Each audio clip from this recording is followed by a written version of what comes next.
Welcome to the Music X podcast. This podcast is an extension of the Music X newsletter, which is a weekly publication through Substack, where we write about digital innovation, advanced technologies, the way they impact the music industry, how people can strategize around them, towards them, sometimes even away from them, depending on our opinions.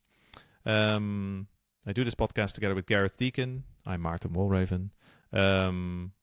We started it to extend the discourse that we kind of create in Music X with a whole host of various writers. Gareth and I had a lot of phone conversations, early morning, lots of coffee, rambling, and then we were like, we should involve more people in this. This is the way we're doing it, so thanks for joining us. We're talking to Virginie Berger.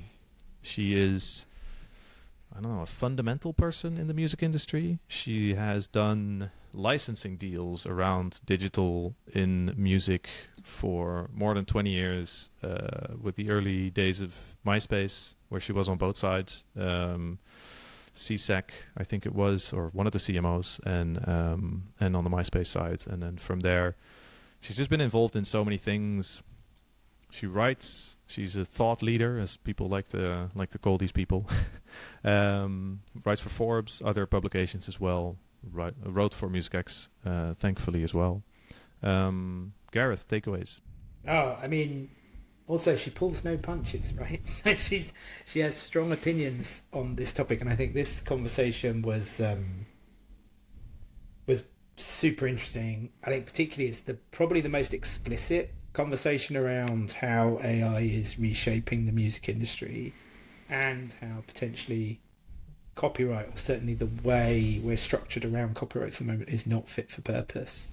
So there's a lot of strong opinions and a strong conversation around those topics. I mean, what about from your point of view, Martin? Like, what really stood out? Yeah, I think the part where we talk about how recorded music is changing from this static end product is recorded music, to a more dynamic experience, and how, like you say, that licensing framework currently fits around that very complicated ways. That was a highlight for me. Yeah, that's interesting, right? Because that really sets kind of some of the innovation conversations we've had in other of these conversations into a pathway of, well, how are we going to monetize these things, right? Like how do you then fuel innovation through thinking around rights, etc., or repurposing rights? So yeah, exactly. It's been it was a great conversation. Everyone needs to forgive us though for like the lo-fi, like shoot from the hip DIY quality. It was the first one we did. We're learning.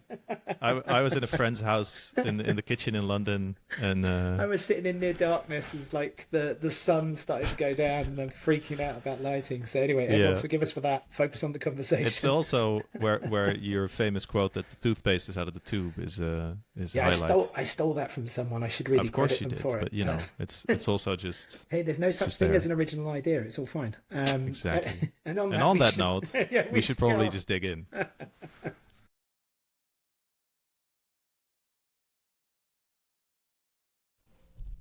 Hi. I'm looking forward to today's conversation.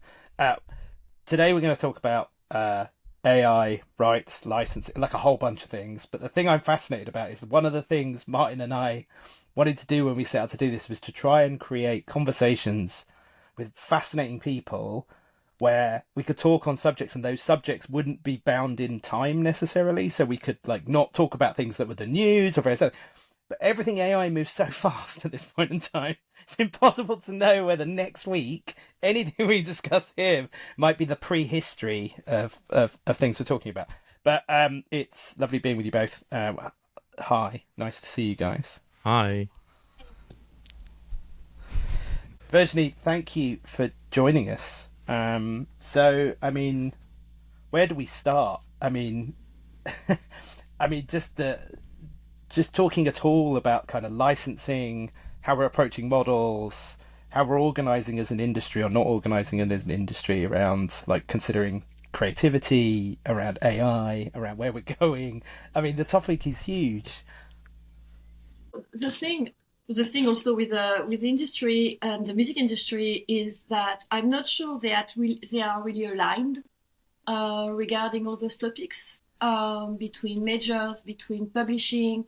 I'm also not sure that they really know what they want to do, which is, a big issue for us, because when you hear that, there is this mixed signal, mixed language, mixed communication, from majors to publisher, where there is confusion between AI, Gen AI, between, licensing. I remember you also attended musical AI publishing.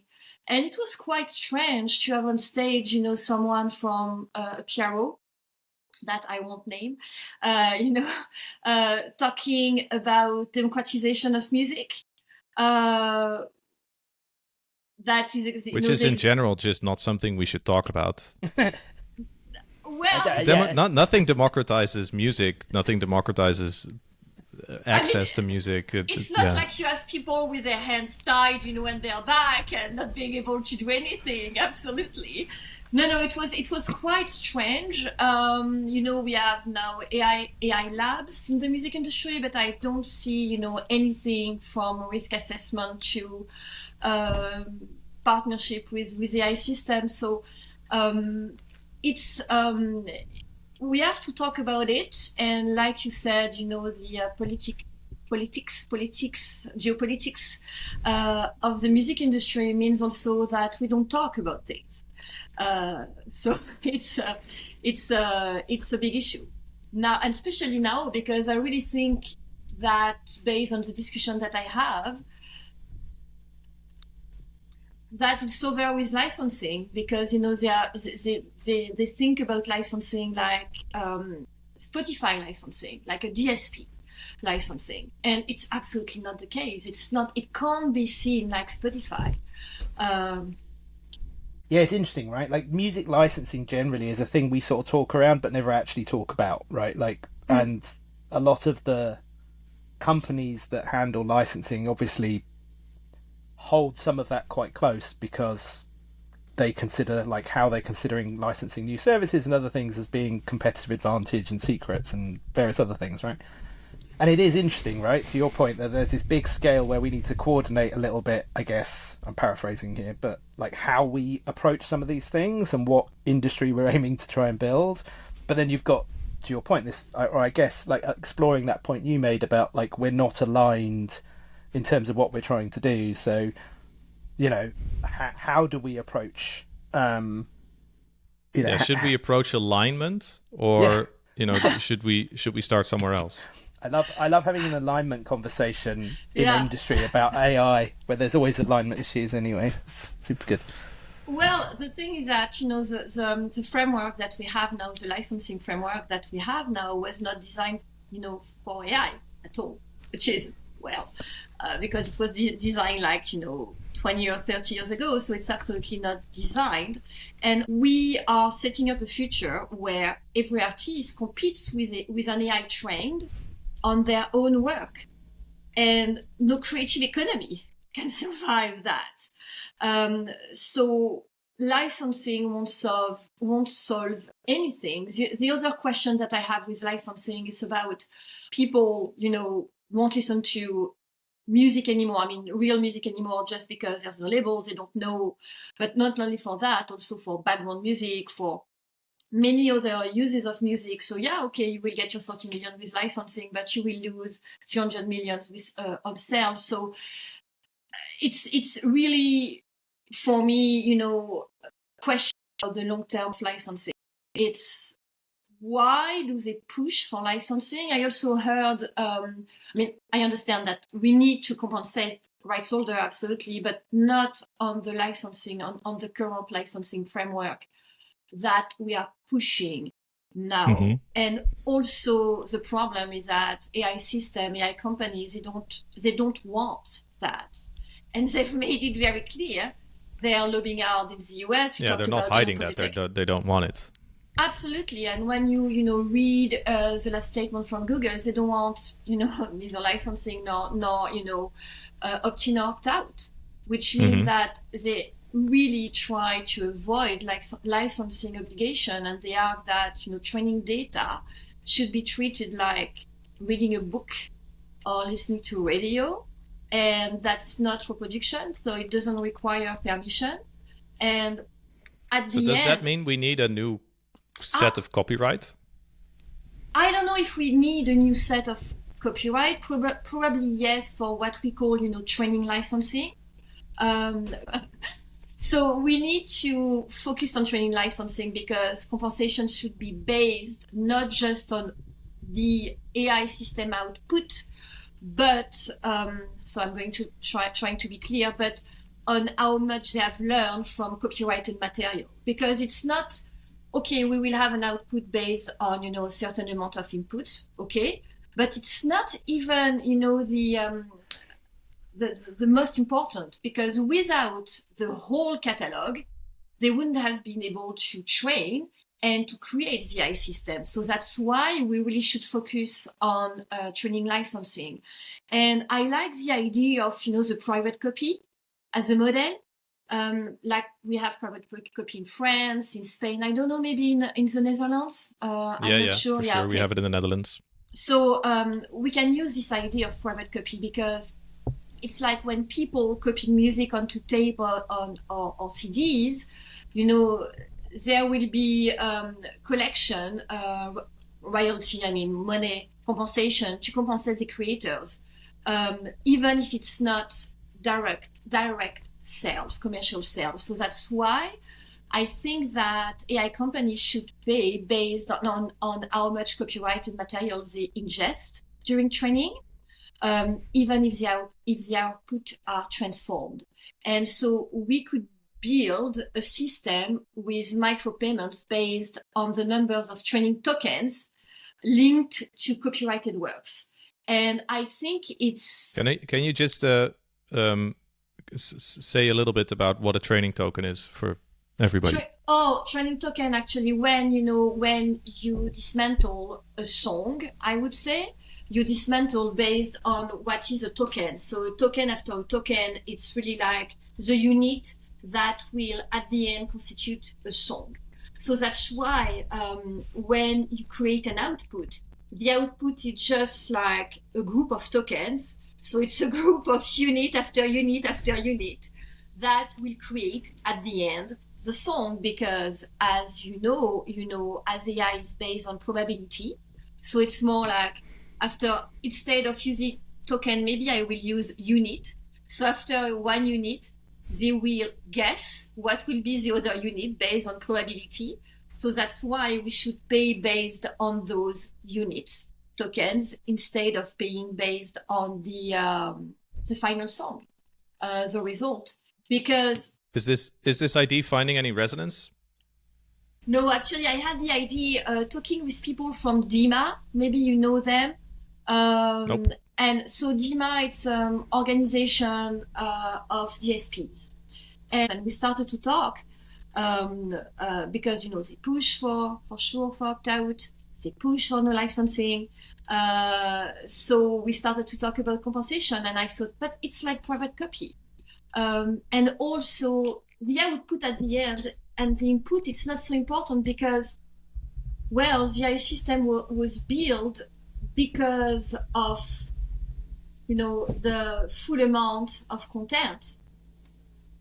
And without, scrapping the web and without being able to get like millions of content, they wouldn't have been able to create the AI system.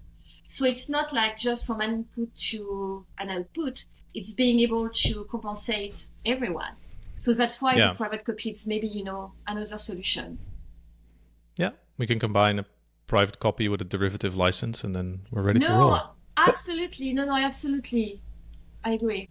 The question I've got, like, are we about to pour gasoline on a fire and explode that? Like, are we even ready at this point for what potentially starts to open up? If we get what we want and we start to build systems for paying these things, like, can we actually handle the volumes that we're talking about through the systems that we have presently? I don't think so. Yeah. That's the honest answer. That's what we're all thinking. That's why it's an idea, It's more like thinking about a framework. So Well, at the end, we are trying to find ideas, but no, I absolutely agree with you. It's like this false idea that we can do fractionalize something. It's very easy. We are used to. No, you can't. You absolutely can't, because there is not a single technology that can say that from the output we can define the input. No, it doesn't work. It doesn't exist. It's a black box. It's what we call neural connection, sorry. And we can't reverse engineering, it's correct? Reverse engineering from the output to the input. We can't recreate the algorithm. We can't. So no, you can't do fractional licensing unless we have a label from the beginning. But I mean, it's another discussion about what we should do now, but it's a bit too late. So like I think like it's really interesting watching the AI music hot potato get passed around Google. Like, so what started in the labs with like Magenta as an experiment has ended up now sort Google of full Studio circle is amazing. Yeah, Google Studio is crazy. And now back with DeepMind, right? Yeah. So like it's quite interesting seeing like how and obviously Google and YouTube has significant relationships with the music industry, but the agentic stuff, like it's interesting because there's a doomsday scenario which is like an agentic problem linked to other existing problems, right? Piracy and fraud and those things, which I think even the early rudimentary like generative AI systems were like clearly being used for similar things. Obviously Deezer is now revealing how many songs are being uploaded, like, so these are sort of like existent problems that again are getting like kind of amplified.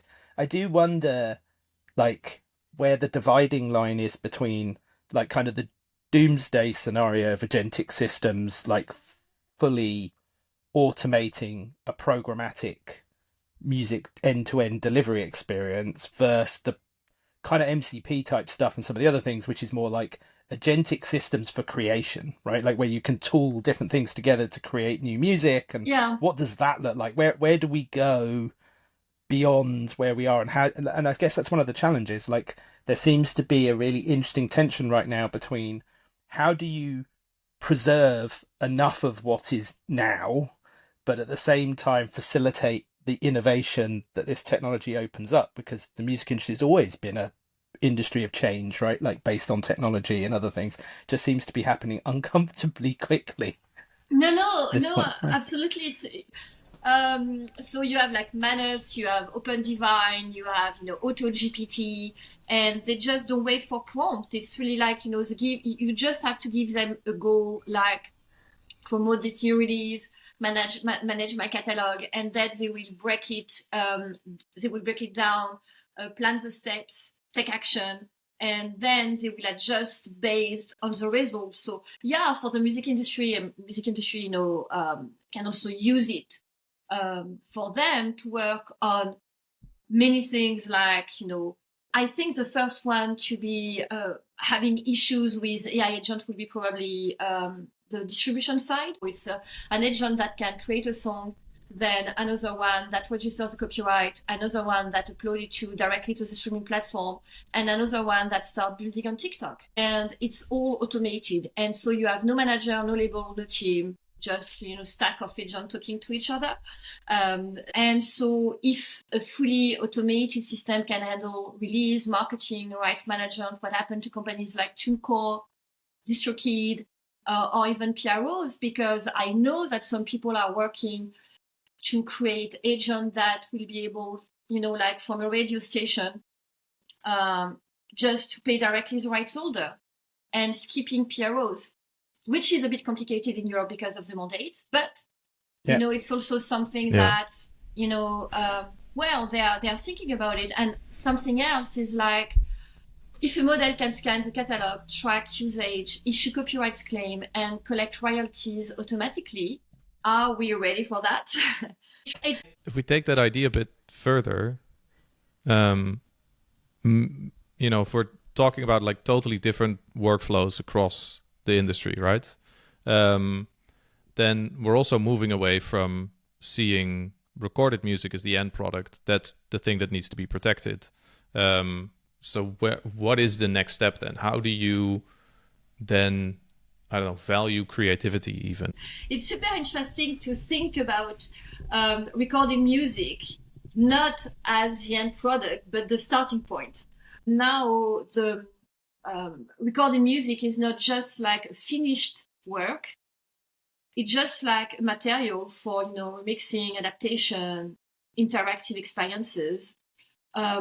So if we keep valuing music like just as a static product, like, just a file or recording, we also lose the ability to monetize the new form of life, if we can say life, of like, new personalized mixes and AI and live performances, and like reinterpretation of music. So I thought it was super interesting to think about it just like pure form of imagination, I would say, because we really need to think about how music is transformed, integrated, and expressed by AI systems and users. And so when you ask the question about new licensing frameworks and new rights, so maybe copyright frameworks should also, not reward, but make sure that all the fact that we can give new life to recording music, we should reward it, and not just reward the first publication. But it's just an idea. I know that from pure, right perspective, it's no way people, don't want to touch it. It's just like, thanks to your question, I started to think about it because I've never really thought about it like that until now. It gets super interesting, right? Like, so we're having, and we'll see more of, like music sample companies or companies more in the music production, like further like up the value chain, licensing to AI systems.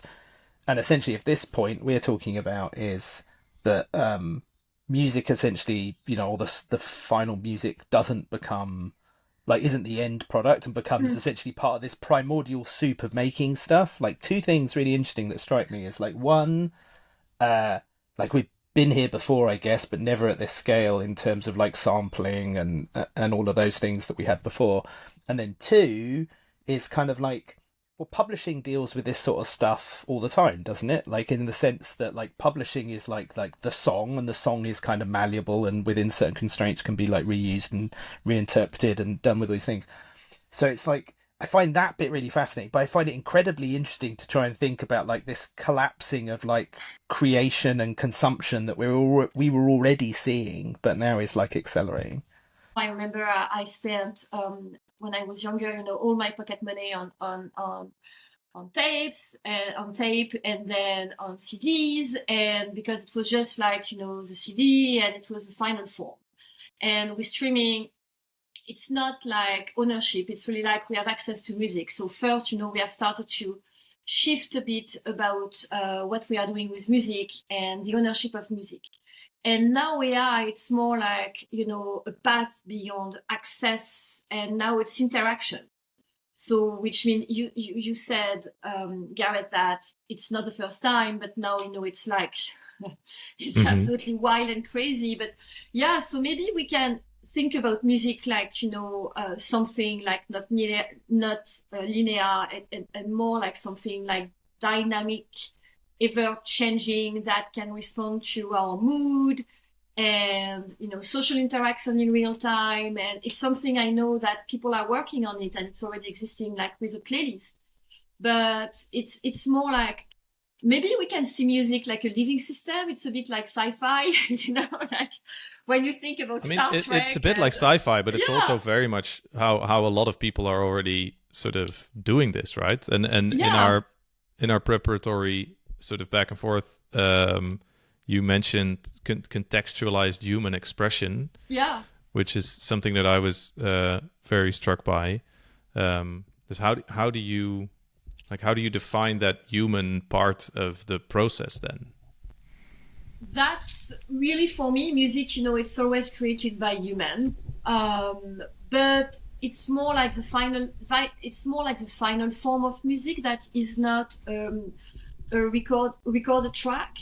It's more like living system that will adapt to, well, yes, in real time, to social interaction, to our mood. When you ask a question about so protecting creators, and how do we define creators? So the question for me, it's more like protecting creator rights in this model. It's just required, once again, rethinking licensing. It's like we rethink licensing all the time, but it's more like maybe allowing creators to license. Imagine, like, it's a bit crazy, but it's like musical seeds for growth.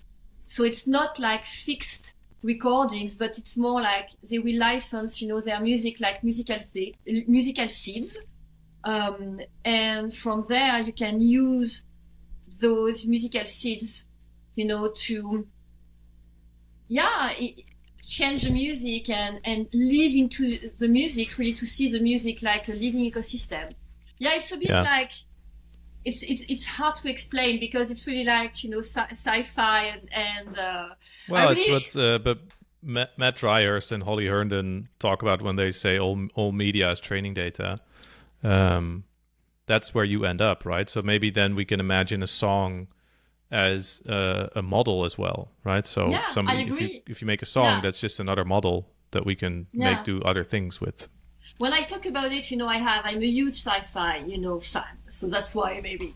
But, I have maybe Star Trek in mind, like with the AI system everywhere, in the ship, and you ask questions, and the AI system is able just to create like a new place or something you want to be because you want to leave the ship, but you can't because you are stuck inside the ship. So you can have your room, based on your interaction and your thoughts. So it maybe can be the same thing with music, but well, it's influence from Star Trek. It's not the best. Captain Picard still plays the flute in or the tin whistle or whatever it is in Star Trek, right? Like, so I think there's hope. There's hope for us all yet.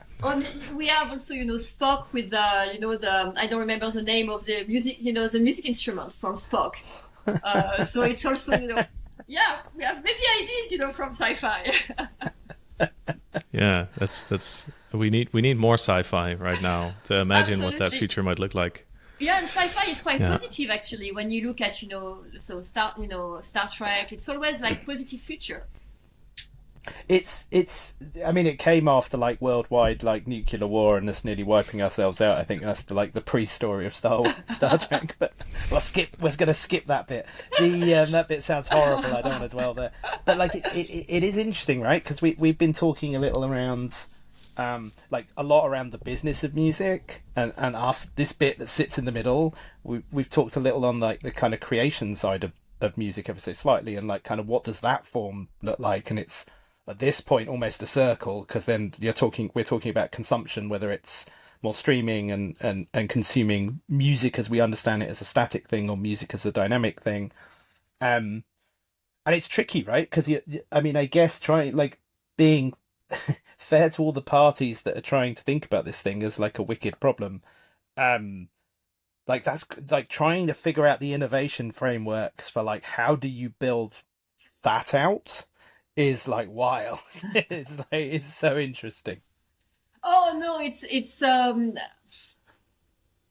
I'm not sure that we will be able to do it. Actually, it's more like having people around the table. It's well, compromise is almost certainly like the outcome of nearly all processes like this. But it does make me think. We've had conversations before about like the way it's such a stark interest between like how the US operates in these sorts of things before federal government or government involvement happens, and the way Europe builds the rails and the US does things very differently. And it's like that feels interesting and a really interesting tension for us, because obviously the US side of the business is so huge. So certainly on a recorded music side, it has like a outweighed degree of impact. But but it does feel that like that certainly that part of like grounding it a little from the big geopolitics stuff, but like that bit feels very real to all of us, right? Like, so when and where does government get involved? Yeah, it's the thing with music is that I really think that we are winning in quote. We are winning in quote. I mean, kind of winning in quote, but we are losing with the public and we are losing with governments. It's really what I feel. I hope I'm completely wrong, but it's really what I feel. So it's, you can see that in the US, so fair use, but also the big tech like OpenAI and Google, they are really lobbying to get copyright exception, a bit like in the UK. Actually, it's a bit like the same thing in the UK. They are also very, very clear that they don't want to pay for licensing. So we have, big voices, big American voices, US voices in tech, like Sam Altman, the CEO of OpenAI, and Jack Dorsey, ex-former CEO of Twitter. And they said that, IP is outdated, that the internet should be free from ownership, but at the same time... Accept their part. Accept their part, absolutely. It's what I wanted to say. It's like, Google just said, like, I think it was in a court filing. Google said that because of, the lack of protection for IP, for intellectual property, they have no reason to invest in developing software. Okay.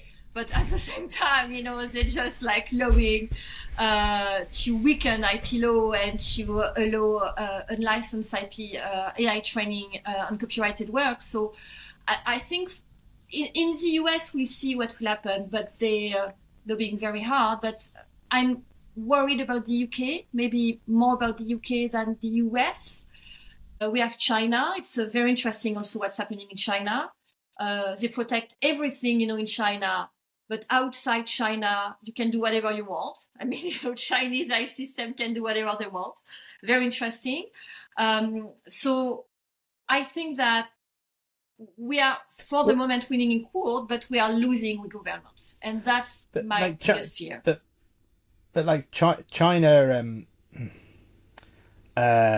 like artists that will remain nameless from my days at Sony, but like there was an artist that had to have the fact that China back in the early noughties had no real concept of copyright. So like the reason that artist was advertising toothpaste on billboards in China was like a thing that there was no way to resolve those sorts of issues. So like I think the thing that's interesting with China is China controls all of this stuff rather than protects copyright, right? Yeah, like, so but it's a kind of different thing. What they are doing now, with AI since 2023.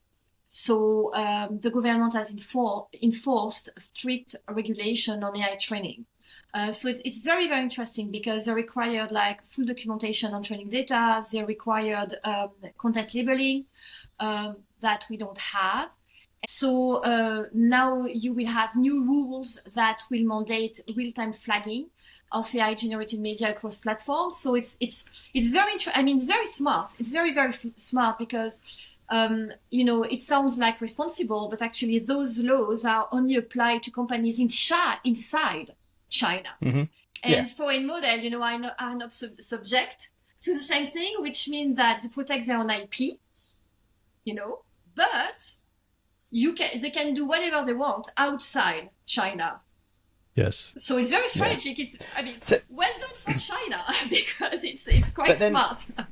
And it is fascinating, but I keep coming back to like I can't get my head around those like two things. Like I can't get my head around why the obsession with creative content, because it really is, the idea is largely ludicrous that creative content is going to somehow lead to like a cure for cancer. But at the same time, is it because it's an adoption thing? Because like all this content is a huge on-ramp for people adopting this technology? Is it because actually deep down something about the sort of systems they want to build and cognition and the way you build it needs some kind of creative inputs or these sorts of systems and processes to get it where we want to go? I don't know, but I find it like that bit blows my mind every time. Yeah, no, I absolutely agree. It's look at what happened with Ghibli.